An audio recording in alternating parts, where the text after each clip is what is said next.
Hello everyone, welcome to our channel Agri Step Up and I am Sachi.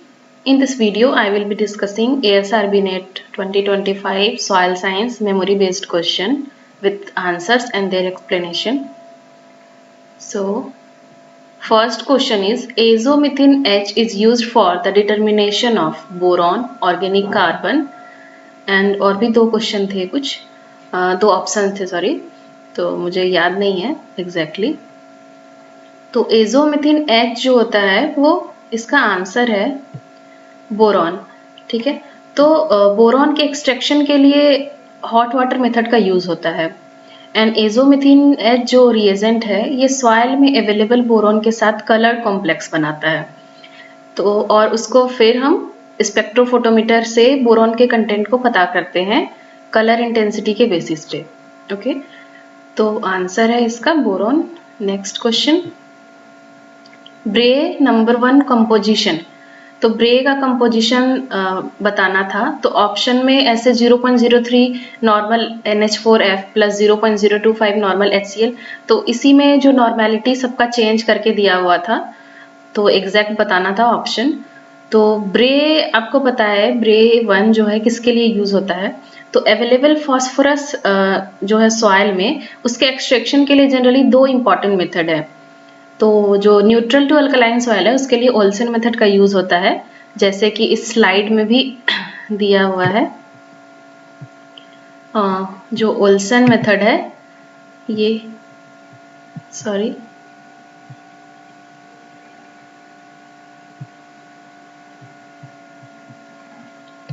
तो ये जो Olsen method है ये न्यूट्रल टू अल्कलाइन सॉइल के लिए यूज होता है और जो ब्रे 1 रिएजेंट है ये एसिड सॉइल के लिए यूज होता है। ओके, तो इसी का कंपोजिशन जो है पूछा गया था।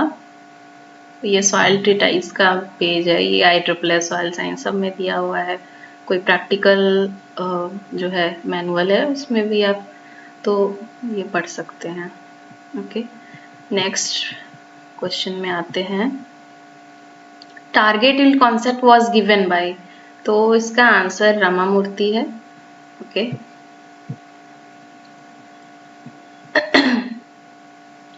Next question is which combination is not correct. Okay, तो इसमें से ये बताना था, टाइप्स ऑफ इंडिकेटर का क्वेश्चन था।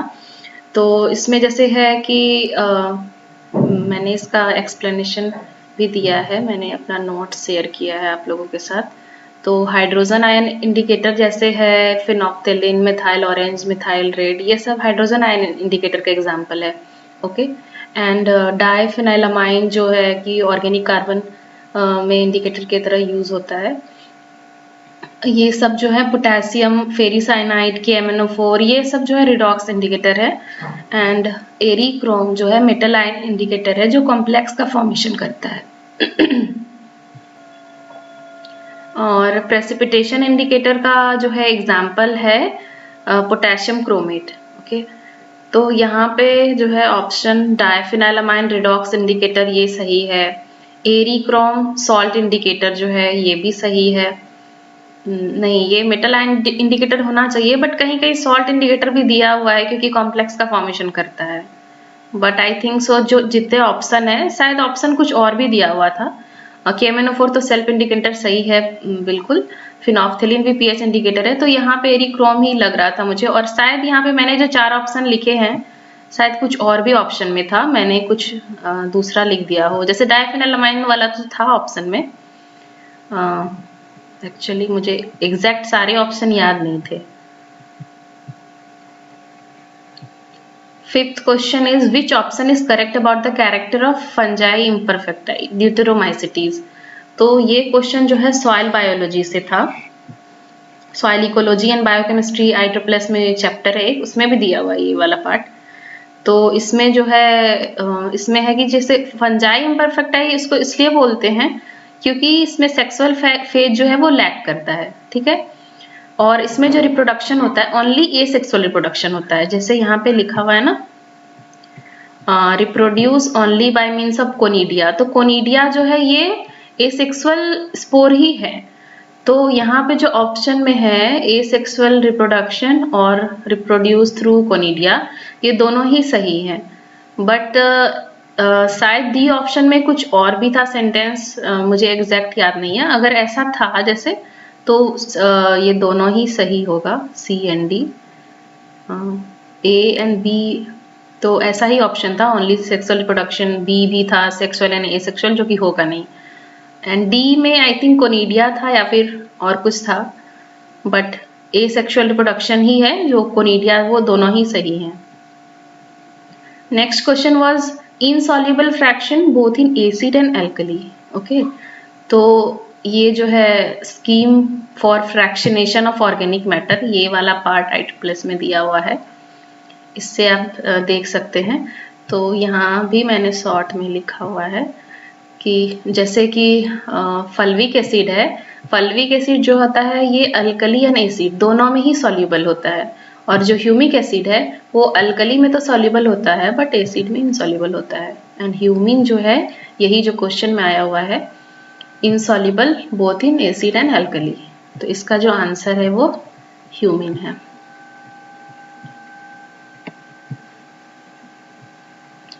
नेक्स्ट क्वेश्चन, ये भी बहुत इजी क्वेश्चन था, which is specific pedogenic process. So specific तो हम लोग पेडोजेनिक प्रोसेसेस में पढ़ते हैं fundamental process and specific process. Okay, तो फंडामेंटल में 3 ह्यूमिफिकेशन, इलुविएशन एंड इलुविएशन आता है, 3। एंड स्पेसिफिक पेडोजेनिक प्रोसेस में बहुत सारा जोनल एंड इंट्राजोनल प्रोसेस आते हैं। जैसे जोनल में कैल्सिफिकेशन, डी कैल्सिफिकेशन, पोर्जुलाइजेशन, लेटराइजेशन, ये सब है। ग्लीजेशन, सेलिनाइजेशन, अल्कलीजेशन एंड पीडोटर्बेशन, तो ये सब जो है वो जोनल एंड इंट्राजोनल पेडोजेनिक प्रोसेसेस के एग्जांपल है, जो स्पेसिफिक पेडोजेनिक प्रोसेसेस के अंदर आते हैं। तो यहाँ पे स्पेसिफिक पूछा गया है। स्पेसिफिक तो इलुविएशन, इलुविएशन होगा नहीं, ओके, एंड ह्यूमिफिकेशन नहीं होगा, फंडामेंटल है, इलुविएशन नहीं होगा, तो इसका जो है ऑप्शन जो है वो लेटराइजेशन, ये सही है बिल्कुल।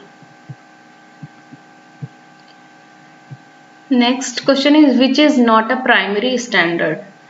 तो ये हम लोग जानते हैं प्राइमरी स्टैंडर्ड और सेकेंडरी स्टैंडर्ड। तो प्राइमरी स्टैंडर्ड क्या होता है और सेकेंडरी स्टैंडर्ड क्या होता है? तो प्राइमरी स्टैंडर्ड उसको बोलते हैं जो हाईली प्योर सब्सटेंस होते हैं, जिससे कि डायरेक्टली हम स्टैंडर्ड सॉल्यूशन बना सकते हैं। ठीक है, ये इसका कैरेक्टर होता है प्राइमरी स्टैंडर्ड का, ये प्योर होगा, रेडिली सॉल्युबल होगा, इसको आसानी से हम वे भी कर सकते हैं, मीन्स नाप सकते हैं, और इसका मॉलिक्यूलर वेट जनरली हाई होता है। और इसका एग्जाम्पल जो है होता है आपका potassium dichromate, sodium carbonate, potassium hydrogen phthalate, और भी है बहुत सारे। अब है सेकेंडरी स्टैंडर्ड। सेकेंडरी स्टैंडर्ड का मतलब होता है, मीन्स इसे हम डायरेक्टली प्रिपेयर नहीं कर सकते हैं। मीन्स डायरेक्टली प्रिपेयर कहने का मतलब है कि उनका कंसंट्रेशन जो है डायरेक्टली हम नहीं बता सकते हैं। उनका कंसंट्रेशन पता करने के लिए हमको एक प्राइमरी स्टैंडर्ड का जरूरत होता है ना। तो प्राइमरी स्टैंडर्ड के अगेंस्ट टाइट्रेशन करके हम सेकेंडरी स्टैंडर्ड का कंसंट्रेशन पता कर सकते हैं। तो इसका एग्जाम्पल है सेकेंडरी स्टैंडर्ड का सोडियम हाइड्रोक्साइड और H2SO4 सल्फ्यूरिक एसिड। तो यहाँ पे जो है, यहाँ पूछ रहा है कि नॉट अ प्राइमरी स्टैंडर्ड, तो यहाँ पे NaOH जो है वो आंसर है ना। तो NaOH जो है वो सेकेंडरी स्टैंडर्ड है, ना कि primary standard. Next question is open source software for research statistics. तो ओपन सोर्स सॉफ्टवेयर का एग्जाम्पल जो है यहाँ पे R सॉफ्टवेयर है। तो यहाँ पे SPSS, SAS, ये सब भी जो सॉफ्टवेयर है ना, ये ओपन सोर्स नहीं है। जैसे SPSS का आपने नाम सुना होगा, जो डाटा एनालिसिस के लिए यूज करते हैं, बट ये इसका जो है हमें जो है पेड वर्जन लेना होता है, मीन्स आपको पेड लाइसेंस चाहिए इसके यूज के लिए। ये ओपन सोर्स सॉफ्टवेयर नहीं है। तो आंसर जो है इसका R सॉफ्टवेयर है। Next is weathering index of nontronite, montmorillonite and allophane. तो वेदरिंग इंडेक्स जो है, जो कि जैक्सन ने दिया है 1964 में, ठीक है, तो इससे क्वेश्चन था। तो ये वाला चार्ट बहुत ही इंपॉर्टेंट है, इससे एसआरएफ में भी बहुत सारे क्वेश्चन आए हुए थे। क्रोनोलॉजी बेस्ड क्वेश्चन होते हैं, या फिर यहाँ पे तो डायरेक्टली जो है वेदरिंग इंडेक्स ही पूछा हुआ है, तो आपको ये याद रखना पड़ेगा। तो इसमें जो है पूछा गया है नॉन्ड्रोनाइट। तो नॉन्ड्रोनाइट जो है यहाँ पे है जिसका कि वेदरिंग इंडेक्स 4 है, और मोंटमोरिलोनाइट जिसका कि 9 है, और एलोफेन जो है जिसका कि वेदरिंग इंडेक्स है 11। ठीक है, तो आंसर इसका सी है 4, 9, 11। नाउ यहाँ भी पूछा गया है नेक्स्ट क्वेश्चन में कि वेदरिंग का जो है एक सीक्वेंस बताना है, most resistant to least resistant. तो यहाँ पे बहुत सारे ऑप्शन थे, एग्जैक्टली मुझे याद नहीं है ऑप्शन, बट जैसे बायोटाइट एंड मस्कोवाइट है ना, तो अब जैसे कि मस्कोवाइट ज़्यादा रेसिस्टेंट है, तो ये सब ऑप्शन को हम लोग जो है तुरंत ही बता सकते हैं कि ये गलत है, क्योंकि मस्कोवाइट ज़्यादा रेसिस्टेंट है ना। वैसे ही कुछ और ऑप्शन में कैल्शियम पैरोक्सिन वगैरह था, एग्जैक्ट याद नहीं है। यहाँ पे जैसे है बायोटाइट, हॉर्नब्लेंड जो है यहाँ पे आप देख सकते हैं एम्फी बोल के ही अंदर आता है, जो क्या बोलते हैं, एम्फी बोल के अंदर हॉर्नब्लेंड आता है, मीन्स डबल चेन सिलिकेट के अंदर आता है। और बायोटाइट हो गया, बायोटाइट इससे ज़्यादा रेसिस्टेंट है। फिर है olivine,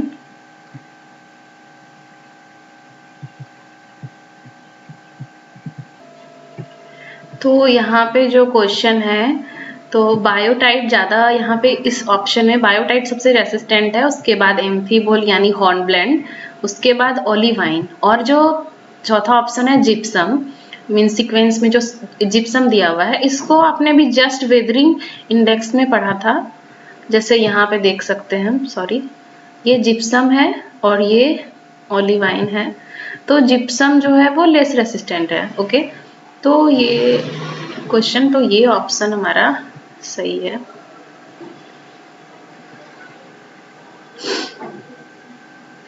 now largest contribution of element in composition of earth crust. Earth crust में सबसे ज्यादा किस एलिमेंट का कंपोजिशन है? तो यहाँ पे जस्ट एलिमेंट पूछा हुआ है ना, ऐसा नहीं लिखा हुआ है कि मेटल या फिर और कुछ नहीं लिखा हुआ है, तो इसीलिए यहाँ पे ऑक्सीजन का कंट्रीब्यूशन सबसे ज्यादा है। अगर यहाँ पे रहता कि मेटल तो एल्यूमिनियम होता। ओके, तो यहाँ आंसर जो है वो ऑक्सीजन है। Now phyto extraction, phyto degradation, phyto volatilisation, और भी कुछ कुछ थे, एग्जैक्ट मुझे वर्ड सारे याद नहीं है, बट ये पूछा गया था कि ये किसके टाइप है। ठीक है, तो ये फाइटो रेमेडिएशन का ही टाइप है।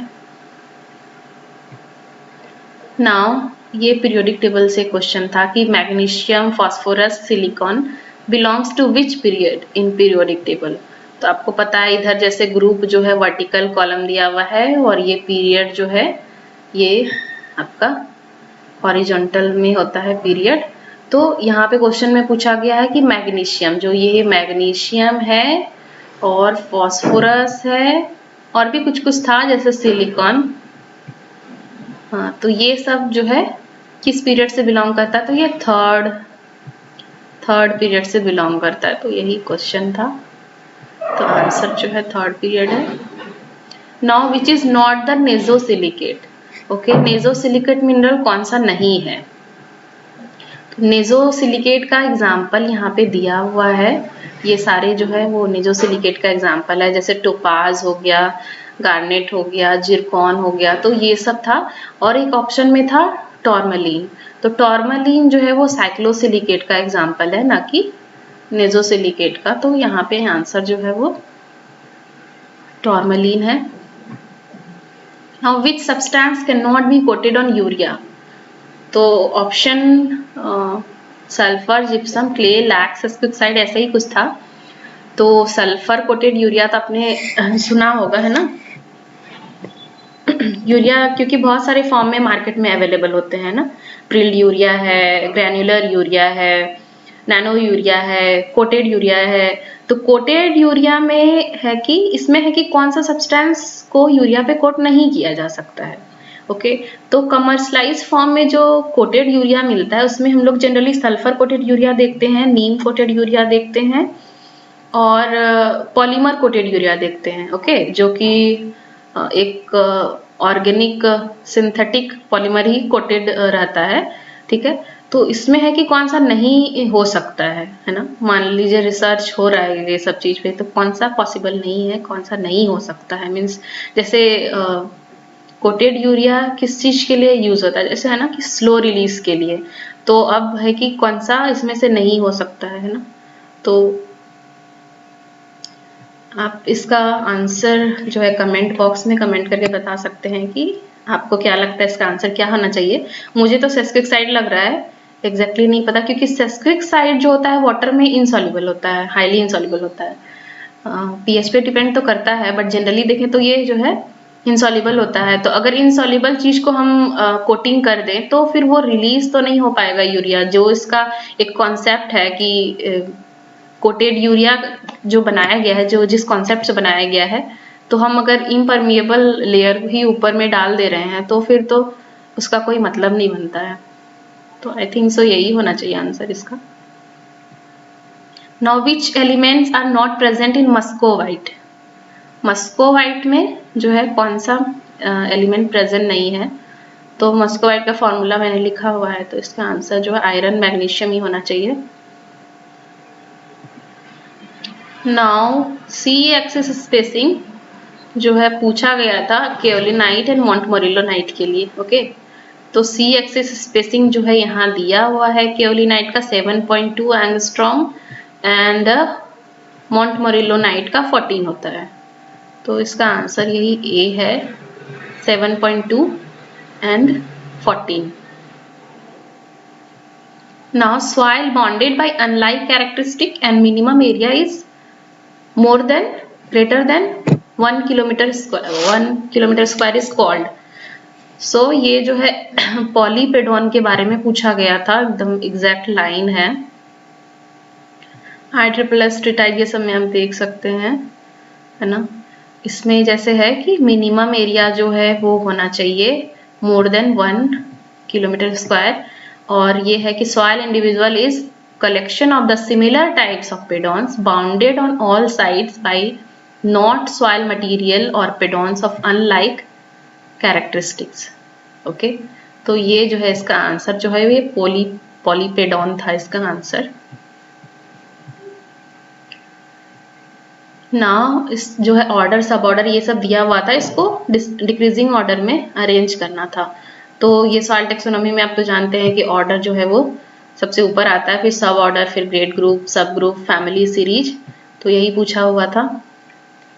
ऑर्डर कितने होते हैं सॉइल ऑर्डर, वो 12 होते हैं। तो यही है, यहाँ पे ये ऑर्डर पूछा हुआ था। तो ऑर्डर, सब ऑर्डर, ग्रेड ग्रुप, सब ग्रुप, फैमिली, सीरीज, तो ये इसका आंसर है। इसी को जो ऑप्शन में सारे को इधर उधर करके लिखा हुआ था। Now silicate clay inres B horizon formed by eluviation of clay, और भी कुछ था sentence, exactly means part of the sentence मुझे याद था तो जो मैंने लिखा हुआ है। तो इसका आंसर जो है वो आर्जिलिक हॉरिजॉन है। नाउ हाई क्ले स्लिकेनसाइड्स, और भी कुछ टर्म्स वगैरह थे, जैसे माइक्रो रिलीफ वगैरह तो नहीं था आई थिंक, बट कुछ कुछ टर्म था जो वर्टिसोल का कैरेक्टरिस्टिक है, वो सब दिया हुआ था कि ये किसका कैरेक्टर है, वर्टिसोल, मॉलिसोल, ये सब दिया हुआ था। तो ये जो है वर्टिसोल का कैरेक्टर है। Now optimum cardinal temperature for mesophyll.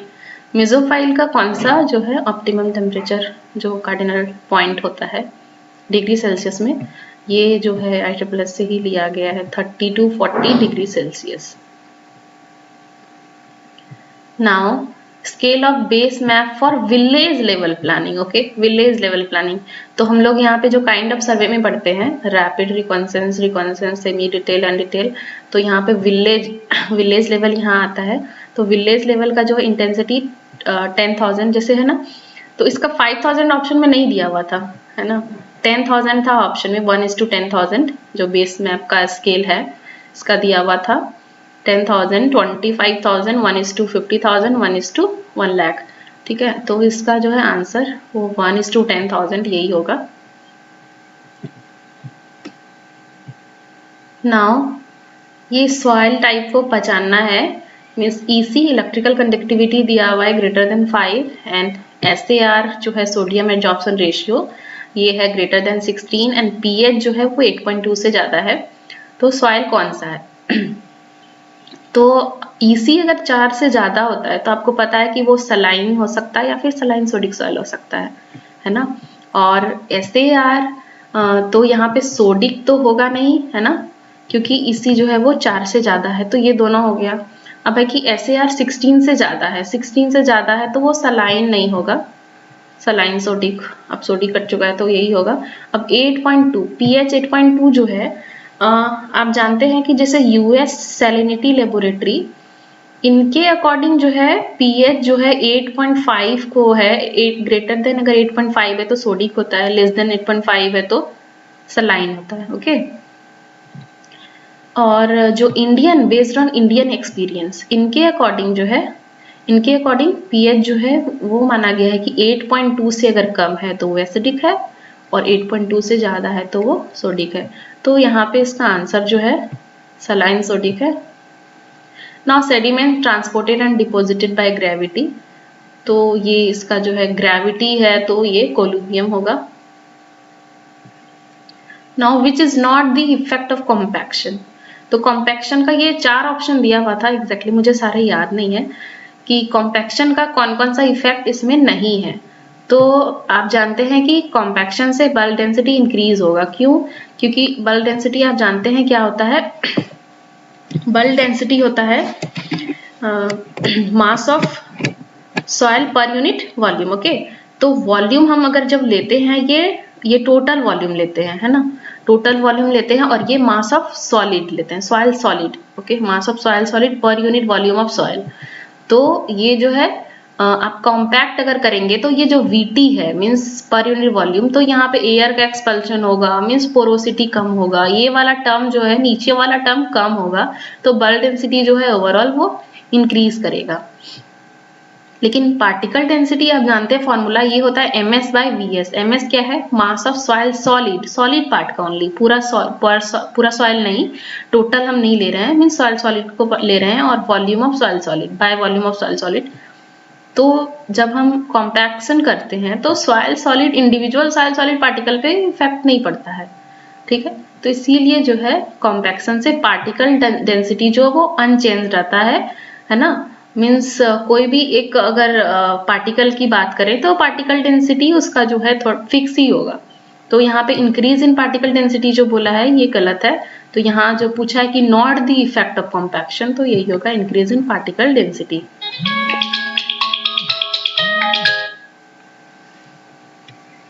Now which is not correctly matched. Okay, इसमें से कौन सा करेक्टली मैच्ड नहीं है? तो ये जो है कैपिलरी वाटर, हाइग्रोस्कोपिक वाटर, ये सबका जो है दिया हुआ है 15 to 31 बार। तो किसका जो है कितना होता है?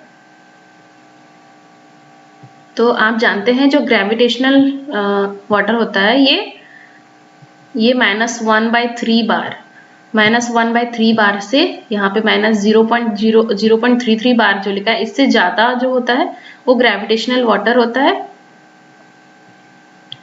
एंड तो सॉइल वाटर पोटेंशियल जो है वो ग्रेविटेशनल वाटर का 0.33 से ज़्यादा होता है, मीन्स -1/3 बार से ज़्यादा होता है। ये वाला पार्ट तो सही है, बाकी भी चेक कर लेते हैं। अवेलेबल वाटर -1/3 to 31 बार, तो अवेलेबल वाटर हम लोग बोलते हैं field capacity to permanent wilting point. Okay, field capacity to permanent wilting point, तो फील्ड कैपेसिटी -1/3 to 15 बार होना चाहिए था, ये 31 बार लिखा हुआ है, ये गलत है। नो, हाइग्रोस्कोपिक का तो बिल्कुल ही गलत लिखा हुआ है, ये 31 बार होता है। एंड कैपिलरी वाटर जो होता है हम लोग बोलते हैं इसे फील्ड कैपेसिटी से लेके हाइग्रोस्कोपिक कोफिशिएंट तक। ओके, मीन्स -1/3 to 31 बार होना चाहिए इसका, तो ये भी जो है वो गलत है। तो डी ऑप्शन सही है, ग्रेविटेशनल वाटर वाला। Now largest exchangeable acidity, largest exchangeable acidity जो है ये सॉइल एसिडिटी वाले पार्ट से लिया गया है क्वेश्चन। तो मोंटमोरिलोनाइट, इलाइट, कैओलिनाइट, वर्मिकुलाइट। तो यहाँ भी एक लाइन लिखा हुआ है, जैसे एक्सचेंजेबल एसिडिटी जो है इसको सॉल्ट रिप्लेसेबल एसिडिटी भी बोलते हैं, is primarily associated with exchangeable aluminium ion and hydrogen ion that are present in large quantity in strongly and acid soil. तो जो exchangeable aluminium ion and hydrogen ion होता है उसके कारण ही एक्सचेंजेबल एसिडिटी होता है।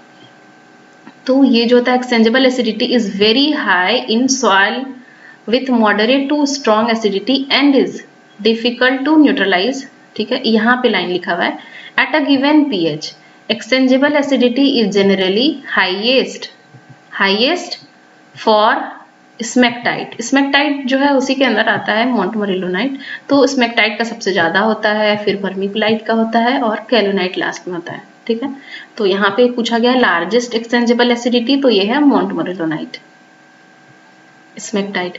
अब है most common isotope of hydrogen, तो प्रोटियम, ड्यूटेरियम, ट्राइटियम, ये तीन था कि मोस्ट कॉमन जो है वो कौन सा है। तो इसका जो आंसर है प्रोटियम है। So thank you all. अगर आपको वीडियो पसंद आया हो तो लाइक करें, शेयर करें और चैनल को सब्सक्राइब करें। तो मिलते हैं नेक्स्ट वीडियो में, बाकी जो भी क्वेश्चन है और कुछ क्वेश्चन के साथ हम लोग नेक्स्ट वीडियो में मिलते हैं। तब तक, और आपको अगर कुछ क्वेश्चन याद आता है तो कमेंट बॉक्स में कमेंट कर सकते हैं।